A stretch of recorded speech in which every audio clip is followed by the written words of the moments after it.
हरतालिका तीज व्रत कथा। हिंदू पंचांग के अनुसार हर साल भाद्रपद मास के शुक्ल पक्ष की तृतीया तिथि को हरतालिका तीज का पर्व मनाते हैं। इस दिन सुहागिन महिलाएं पति की लंबी आयु और अच्छे स्वास्थ्य की कामना करने हेतु भगवान शिव और माता पार्वती की विधिवत पूजा करने के साथ साथ व्रत रखने का विधान है। इसके साथ ही कुंवारी कन्याएं भी मनचाहा वर पाने के लिए फिर विवाह होने वाले अड़चनों से मुक्ति पाने के लिए इस व्रत को रखती हैं। मान्यता है कि इस व्रत को रखने से वैवाहिक जीवन में चल रही हर एक समस्या से निजात मिल जाती है और अखंड सौभाग्य का वरदान मिलता है। मानता है कि इस दिन भगवान शिव और माता पार्वती का पुनः मिलन हुआ था, इसलिए इस दिन इस व्रत को रखने के साथ साथ विधिवत पूजा करने के बाद अंत में हरतालिका तीज के इस व्रत कथा का पाठ अवश्य करना चाहिए। अगर आप पाठ नहीं कर सकती हैं तो दूसरे से अवश्य सुनना चाहिए, तभी आपकी पूजा सफल होती है। आइए जानते हैं हरतालिका तीज पर किस व्रत कथा का पाठ अवश्य करना चाहिए। हरतालिका तीज व्रत कथा। पुराणों में हरतालिका तीज की ये कथा काफ़ी प्रचलित है। कहा जाता है कि स्वयं भगवान शिव ने माता पार्वती को उनके पूर्व जन्म के बारे में याद दिलाने के लिए यह कथा सुनाई थी। शिव जी कहते हैं, हे पार्वती, बहुत समय पहले की बात है जब तुमने हिमालय पर मुझे वर के रूप में पाने के लिए कठोर तप किया था।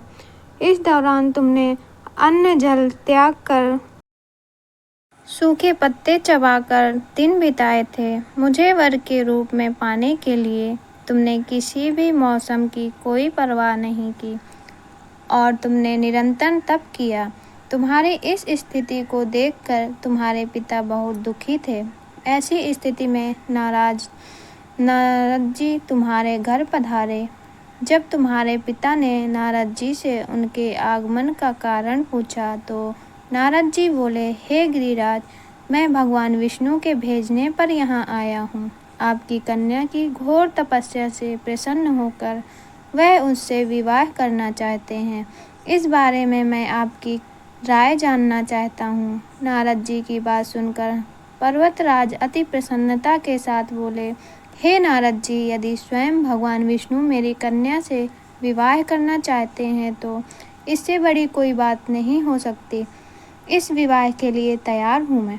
इसके बाद तुम्हारे पिता की स्वीकृति पाकर नारद जी विष्णु जी के पास गए और यह शुभ समाचार सुनाया। लेकिन जब तुम्हें इस विवाह के बारे में पता चला तो तुम्हें बहुत दुख हुआ। तुम मुझे मन से अपना पति मान चुकी थी। तुमने अपने व्याकुल मन की बात अपनी सहेली को बताई। तुम्हारी सहेली से सुझाव दिया कि वह तुम्हें एक घनघोर वन में ले जाकर छुपा देगी और वहां रहकर तुम शिव जी को प्राप्त करने की साधना करना। इसके बाद तुम्हारे पिता तुम्हें घर में न पाकर बड़े चिंतित और दुखी हुए। वह सोचने लगे कि यदि विष्णु जी बारात लेकर आ गए और तुम घर पर न मिली तो क्या होगा। उन्होंने तुम्हारी खोज में धरती पाताल एक करवा दिए, लेकिन तुम ना मिली। तुम वन में एक गुफा के भीतर मेरी आराधना में लीन थी। भाद्रपद तृतीया शुक्ल को तुमने रेत से एक शिवलिंग का निर्माण कर मेरी आराधना की, जिससे प्रसन्न होकर मैंने तुम्हारी मनोकामना पूर्ण की। इसके बाद तुमने अपने पिता से कहा कि पिताजी, मैंने अपने जीवन का लंबा समय भगवान शिव की तपस्या में बिताया है और भगवान शिव ने मेरी तपस्या से प्रसन्न होकर मुझे स्वीकार भी कर लिया है। अब मैं आपके साथ एक ही शर्त पर चलूँगी, आप मेरा विवाह भगवान शिव के साथ ही करेंगे। पर्वतराज ने तुम्हारी इच्छा स्वीकार कर ली और तुम्हें घर वापस ले गए। कुछ समय बाद उन्होंने पूरे विधि विधान से हमारा विवाह किया। भगवान शिव ने इसके बाद कहा कि हे पार्वती, तृतीया को तुमने मेरी आराधना करके जो व्रत किया था उसी के परिणाम स्वरूप हम दोनों का विवाह संभव हो सका। इस व्रत का महत्व यह है कि मैं इस व्रत को पूर्ण निष्ठा से करने वाली प्रत्येक स्त्री को मनवांछित फल देता हूँ। भगवान शिव ने पार्वती जी से कहा कि इस व्रत को जो भी स्त्री पूर्ण श्रद्धा से करेगी उसे तुम्हारी तरह अचल सुहाग प्राप्त होगा। दोस्तों, आपको ये हरतालिका तीज की कथा कैसी लगी हमें कमेंट कर ज़रूर बताएं। ऐसी कहानी सुनने के लिए हमारे चैनल को लाइक और सब्सक्राइब करें। धन्यवाद।